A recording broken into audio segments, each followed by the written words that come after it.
Right, so today is the first episode of a new podcast I'm releasing. I've been working on this for ages with me and my mate Chris, who's going to be right there, Instagram in description, and I'm also going to be doing it with my mate Jack, who's in this one, in description, is Instagram again.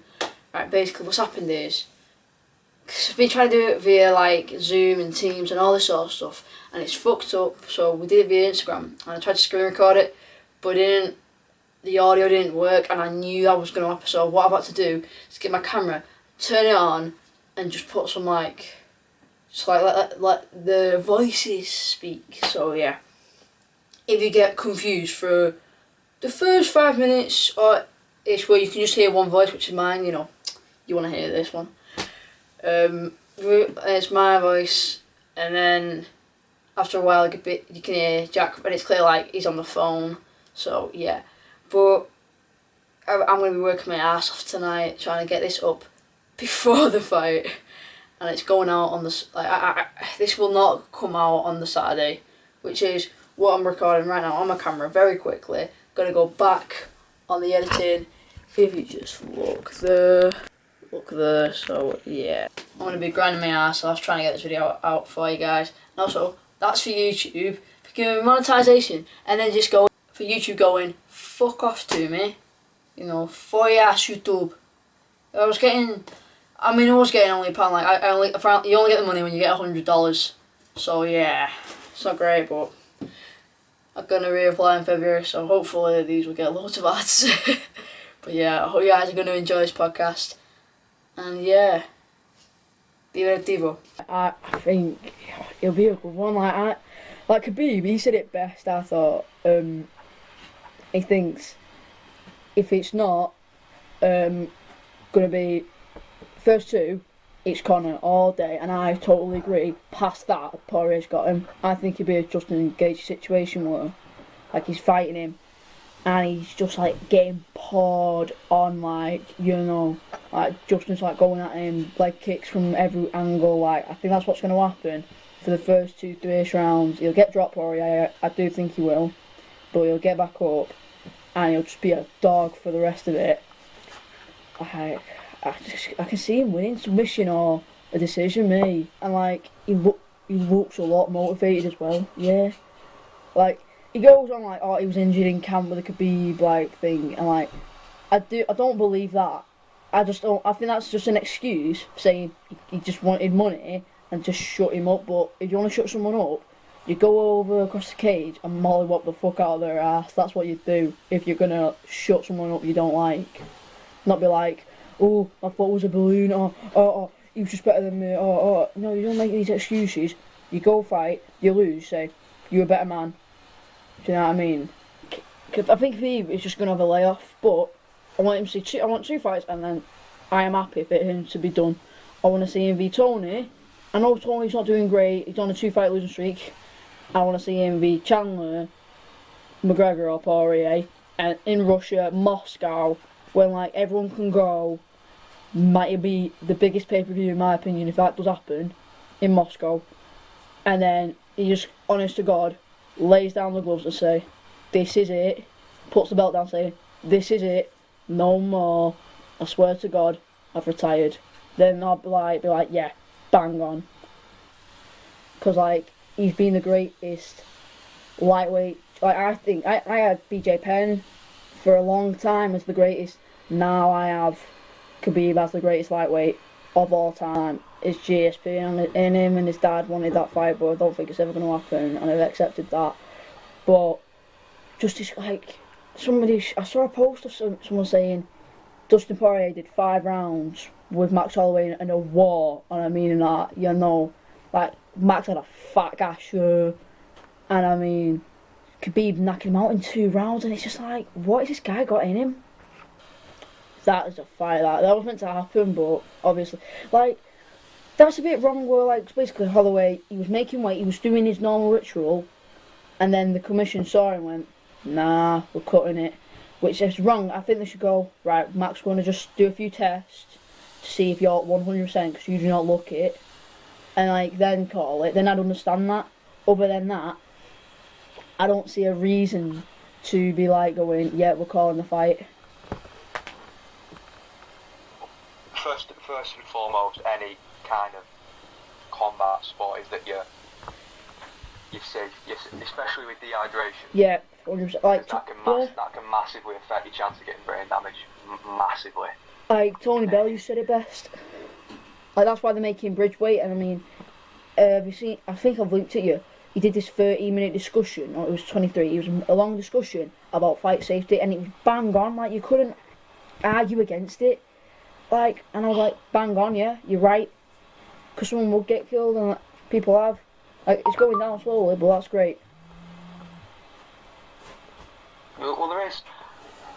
Well, that's why they brought in, I think, more the WEC with boxing is the sort of staggered weigh-in. Yeah. So, if 8 weeks out, you have to be a certain weight. 4 weeks out, you have to be 2 weeks, and then a week, and then on. Yep. I think at the start of fight week, you have to be a certain weight. Boxing is the safest martial art combat sport ever because like it's the most popular, it's the most regulated, yeah. Most money in it. Yeah. And it's like MMA pay is disgusting. I think it is disgusting. Like, you know where like Khabib's asking for 100 million. I'm like, yeah, you deserve 100 million. MMA is more of is less of a sport, more of a business, and they can only pay them so much. Yeah. There's only so much money there, so they can only pay them that. Yeah. You can't make up money out of thin air to pay them. And I also like with boxing, it is safe. MMA, it's like I think MMA is the hardest sport because also the weight cutting. It's not just like with boxing, it's just the hands and like you just got to use your legs, like for your footwork.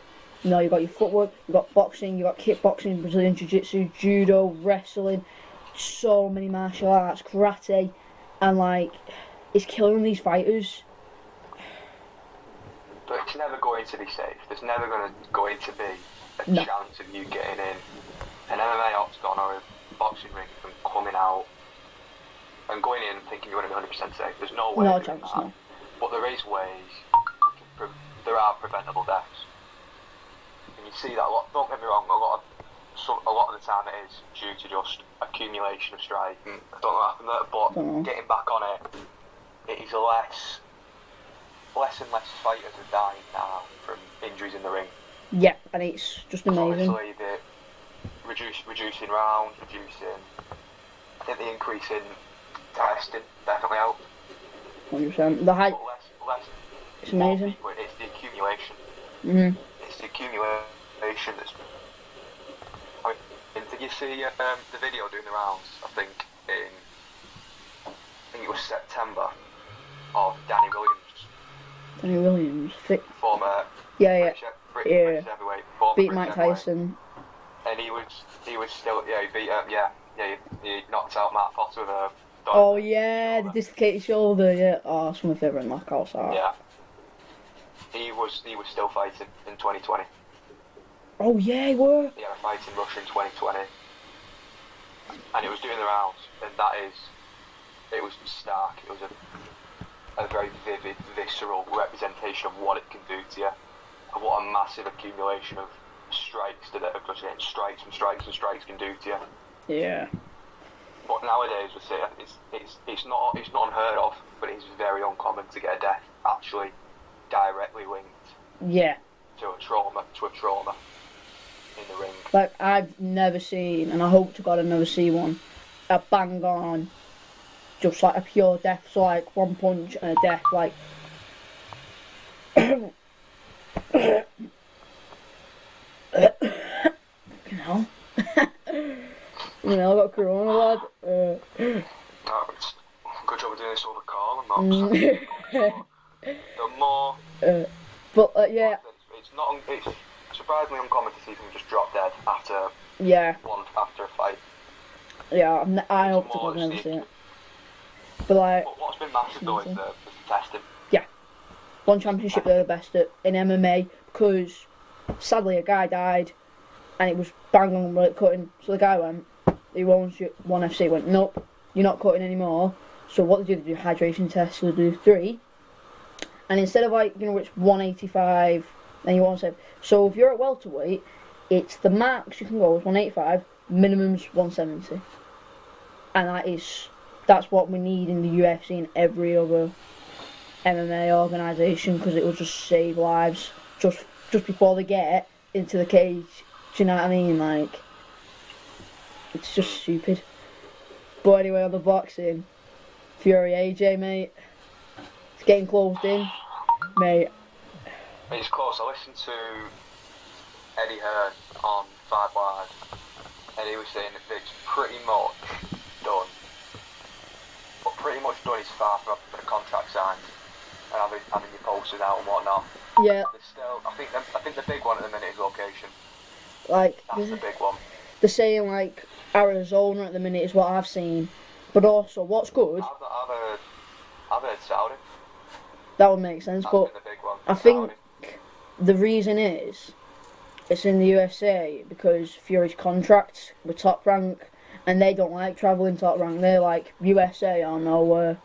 So that's what I'm getting. Like Bob Arum. I don't like him because he goes on about Terence Crawford going, he's not a vital asset to me. It's like, he's a welterweight champion world. Why are you chatting? He's a 3 division world champion, probably top 3 pound for pound best. Like, why are you going on at him?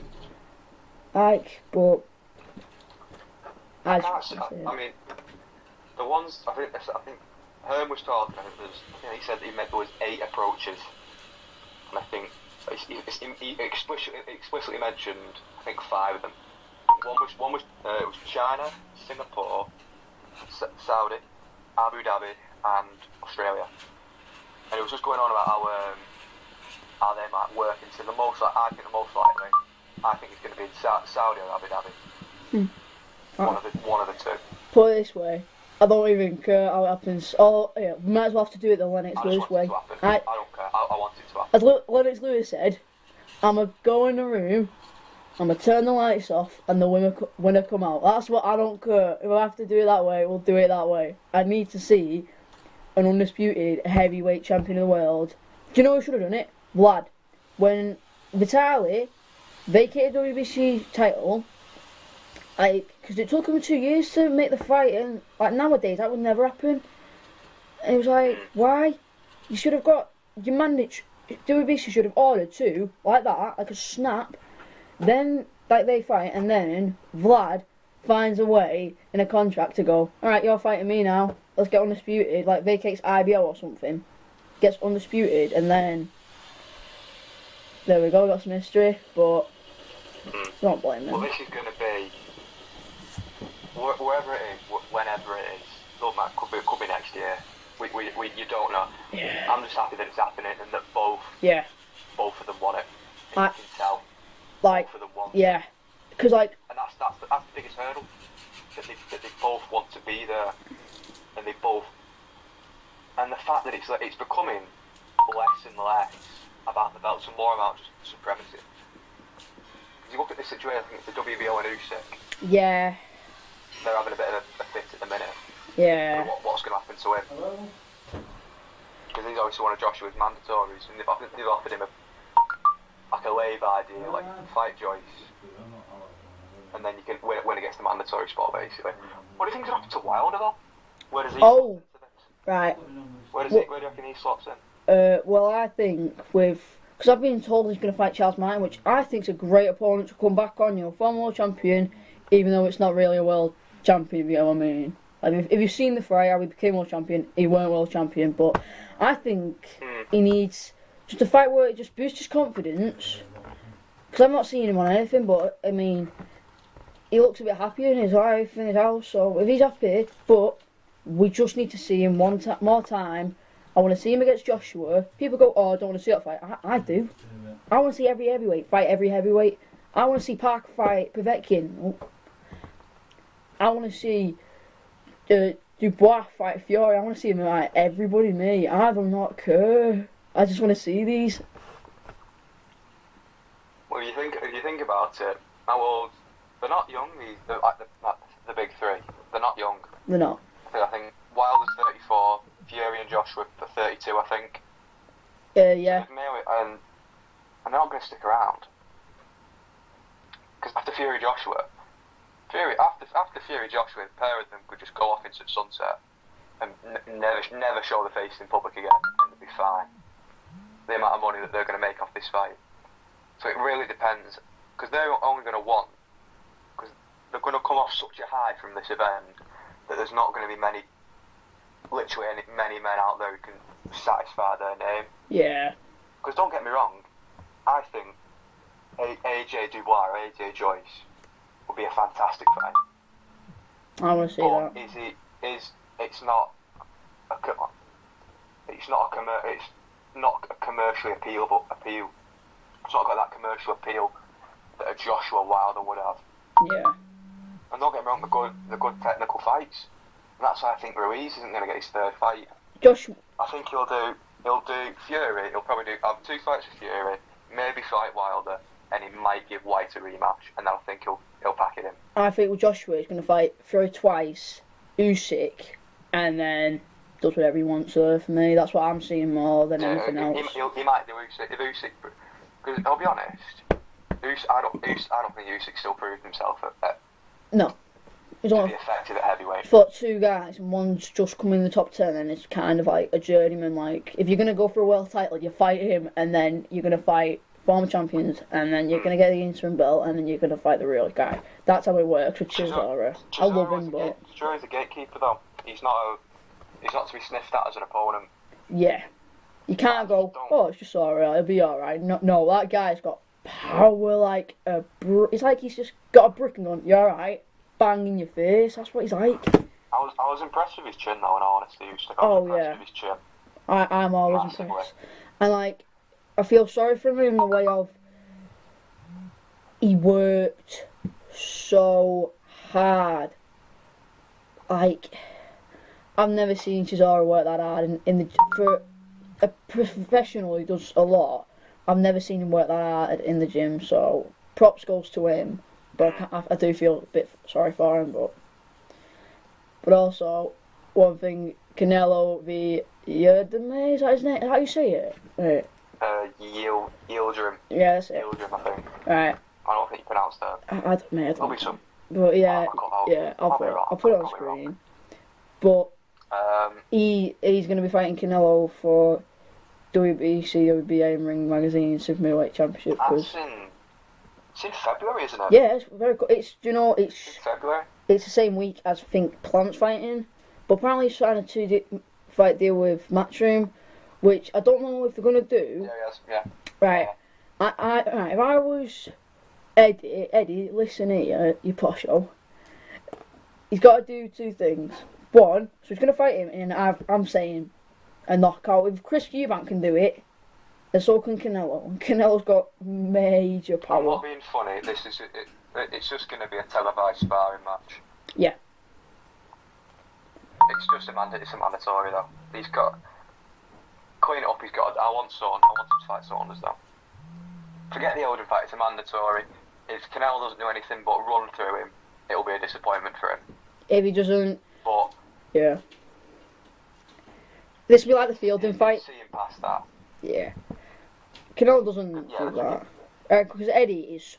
When you've got Luis Neri, if you know who he is, I like him a bit, but there's stuff where I'm like, you're being a bit of a prick there, mate. And, like, using steroids, trying to be all macho. He's like a kind of miniature type Mayorga, just without the smoking and, like, as much trash talk. But if you can discipline him, he's disciplining anybody. So he's clearly disciplining Canelo since he was 15. So what I'm saying is, this is what I want for Canelo, because I know it's going to become undisputed, and this is what I've been saying, like, for you to become even greater, you need that. So he's going to fight him, then what Hearn's going to do, is either get him to fight Billy, or he's going to be like, sitting him down properly saying, we've got you for your last fight, and he's going to be like, yeah. I just think Golovkin, and I mean, because Canelo, he's just like fed up with people going, oh, this, that. So I think that's why he doesn't want to take it, and also money. And I think if Eddie gives him 100 million, I think Canelo will have to say yeah, and then trilogy. If not, it'll be Billy.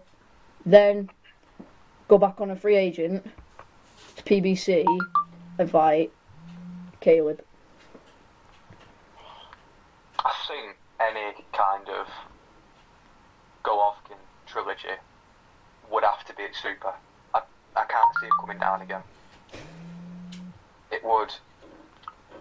The Saunders fight makes sense though, because tricky southpaw likes enjoys the outside. Yeah. But also can go on the inside. Nice body point. Because the last southpaw that Canelo fought, what was his name? Oh, Austin Trout. Yes, he gave Canelo. Also, I was gonna say I put a comment and he's a G, Austin Trout. I shared him. He's actually so good to you, like as a fan. Like if you put anything nice on his post, he'll just reply. So shout out to him. But the fight with Billy Joe makes sense. Yeah. It really does, and I genuinely,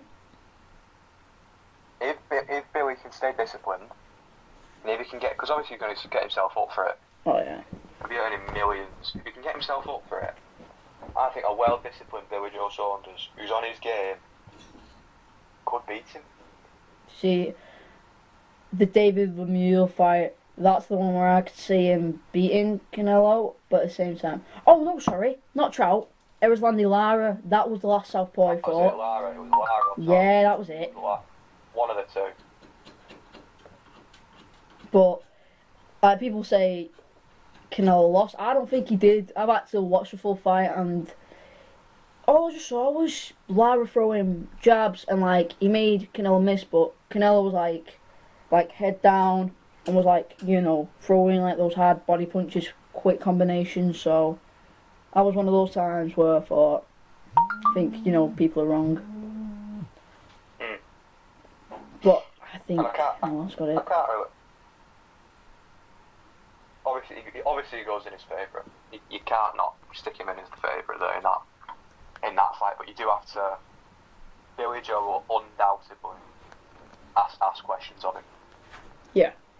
Because he'll bring something, and that's enough. Mhm. If Billy Joe can turn up on his A game, at worst case scenario, he will ask questions of Canelo, and I really do think on a good day, if it all lines up, he could beat him. But that's the thing. I think that's what we're saying. It's testament to Canelo that we're saying that your best opponent in the best case scenario may have a chance. It really does speak volumes about the kind of sort of the caliber of fighter that we're dealing with in the form of Canelo. For me, I think he's got, no matter what happens, he's got his place in the Hall of Fame. Oh, 100%. When you're there's only a certain amount of group in, especially Mexican. Yeah. There's only a certain group in Mexican boxing, especially, that are in the Hall of Fame. There's a lot. For example, there's a certain group of Mexican boxers that are 4-division champions. Guys like Leo Santa Cruz, and I did have him before he lost to Gervonta Davis, sadly, as in the top 10 pound for pound. But also, I think he is just amazing. Jorge Arce, he's another one. Yeah, Eric El Terrible. These guys have been 4-weight world champions. The greatest one, in my opinion, Oscar De La Hoya, 6th-division world champion, and Julio Cesar Chavez, is world recognised as the greatest Mexican boxer of all time. He's not even a 4-division world champion. He's a 3, but I think Canelo, if he becomes undisputed, people will be probably up with pound for pound. People will be slut of all time, slowly adding that in. That probably the best pound for pound, one of the best. But I just want to see Canelo fight this guy, fight either Billy or Plant, and then go on a slow but shit vegetarian diet, and then make 160, say, Golovkin, let's go now. But I also want to see Triple G fight Demetrius Andrade, because no excuses. Right, Andrade and Golovkin, same promoter, Eddie Hearn, Matchroom Boxing, both got world titles, and Andrade going, where's Canelo, where's Golovkin, fought the top 10 best. Well, go on then, Eddie's your promoter, just bang on to him then. It's a bit frustrating where like the most frustrating fight that I think isn't happening is Errol Spence Jr. versus Terence Bud Crawford, and that isn't one of those times where you can go. This is one of those times where you go, it's the promoters, because Bob Arum needs to go. Yep, I'll buy out Spencer's contract just so we can have a one-fight deal, or do what Floyd Mayweather did, Terence, and buy out your contract with Top Rank, and then go to the other lot, go to PBC. I mean, like, Errol goes, I want Pacquiao. We'll go to Al Heyman and go on, bang on, annoy the hell out of him. Where he goes, yeah, I'll get you the fight now then. But they're just going on about, oh, I want the 60-40, this 60-40 money thing. At the end of the day, they need to stop with this 60-40 thing and think, will the fans get the fight that they want to see? Like, because as fans, we're waiting. And it's just a joke at this point. So... I do think you raised some good points there, but I think I'm going to have to get going now. So, alright then, that's great. Thanks for that, it's been Yep. alright. Great, have a good one, mate. I'll see you, pal. Bye. I'll see you when I see you. Yeah, hopefully we can do this again. I know. Hey, mate, bye. Okay, so, see you later. Bye. Before I do go, and you guys are going to enjoy the fights, my predictions are, for the main fighters, like, so for Tavares versus Carlos Cunha, I'm going with the legend Hawaiian, Brad Tavares. And then with Rodriguez and Ribas, I'm going to go with Ribas, as she is a known name, and I'm sure she was the one who submitted Paige fans on. If I'm wrong, I'm wrong. But, Sanchez versus Muradov. I don't really know. I'm going to go with Muradov. That's just off the top of my head. I versus Coward, and I mean is an experienced fight. I mean Calderwood, she's got a lot. She's a Scottish veteran, and I hope to God she wins, because I really want to see more UK, Spanish, European fighters get more title shots and become UFC champion. I hope she wins, gets another fight, a title eliminator against some other girl, and then he can fight Valentina.